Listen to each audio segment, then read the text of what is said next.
Philip Kennedy Johnson and Fico Ozio discover fire as Superman heads into the ethereal void to acquire the Fire of Olgrun, but can he survive the tricks and traps of the gods of the first world? Philip Kennedy Johnson gets us ready for the big finale in his penultimate issue in his Warworld saga, sending Superman out on a solo quest to get the Fire of Olgrun. This issue really relied heavily on Superman's character as a hero, and he was put through a series of trials to prove he is worthy of the fire, and while it was plainly obvious that he would be getting it based on who he is and how he acts as a hero and how he saves people and everything, I do love that the puzzles and riddles he had to endure to get it were really interesting and unique, but they were also very relatable. You know, he's got to fight the dragon and then solve a riddle that's really quite complex but has a very simple answer. Those are always the really fun part of adventure books or movies or games, and here was no different. Johnson also gives us a nice little bit that shows what Superman considers life, and in this case even strange ghostly child constructs that may be computer programmed or something are life to him, and I like that. That's totally a Superman thing to see. This thing is living, it's talking with him. Of course he's gonna say it's life, and then also stand up for that life when it's in danger. With the big tease at the end with Mongol and yet another Superman and Mongol battle inevitably coming in the finale, I'm very excited to see Johnson's culmination of his refreshing and unique Superman tale. Fico Ozio joins the book as artist for the issue and continues the amazing work of Will Conrad, Brent Peoples, and Riccardo Federici, delving more into the lost world beneath Warworld, and here we get some really cool location designs, really unique location designs, which feel very much inspired by the lost city of Nokron from Elden Ring, which it looks exactly like. It was also a really nice touch that since Superman doesn't have any powers, or has very little of them, he moves like he did back in the 1940s when he didn't have his flying powers, so it's like lots of jumps and dives and him just kind of running, and they even have some parts throughout the issue that kind of apes the look that he had in that. It's a very specific look when he was like running and jumping, and I like that little bit of detail that went into that, since that shows there's a bit of care taken. Action Comics issue 1046 was another home run issue for Philip Kennedy Johnson and his team, delving into more classic adventure tropes with deadly traps and riddles, as well as again focusing on Superman's heroic attitude and what makes him a hero. I'm going to give this issue a 10 out of 10.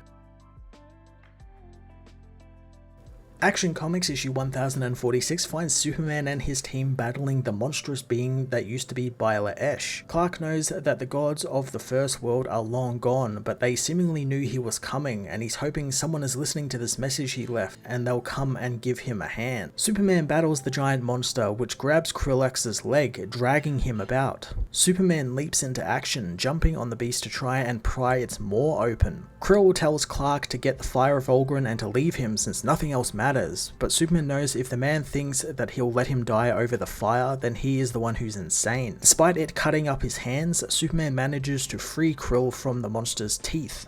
The creature tries to smash them against the bridge, but Superman and Krill jump at the last moment, getting free of the blast. The heroes retreat out of the area as Osul tells them that with the bridge destroyed, they can't get across the chasm towards the fire. Superman knows that he'll find a way, telling the kids to bind Krill's wounds and look after him since he must survive. Krill calls Clark a fool for saving him since he was already dead, but Superman tells him that he wasn't and he needs him for what's coming, telling the warrior that if he doesn't make it back, the Philosians will look to him to lead them and there isn't anyone else he would trust. Krill doesn't like Superman's words, knowing that he will make it back and he will get what they came for since there is no one else. Osul and Othel tell Superman he can do it, reciting the truth and justice mantra as Superman takes off into the void, bouncing through the rubble towards the giant worm monster, dodging around it before landing in the lost city. He is soon met by a ghostly girl who knows that he is not like the others, since he is a warrior without a single death on his back, calling Superman the unbloodied sword. The girl warns Superman to turn back since this is no place for someone like him, and the girl thinks he'll die there since many who have come before him have sacrificed their own children, their family, and many others to get there, offering it all up to them. So what has Superman brought them?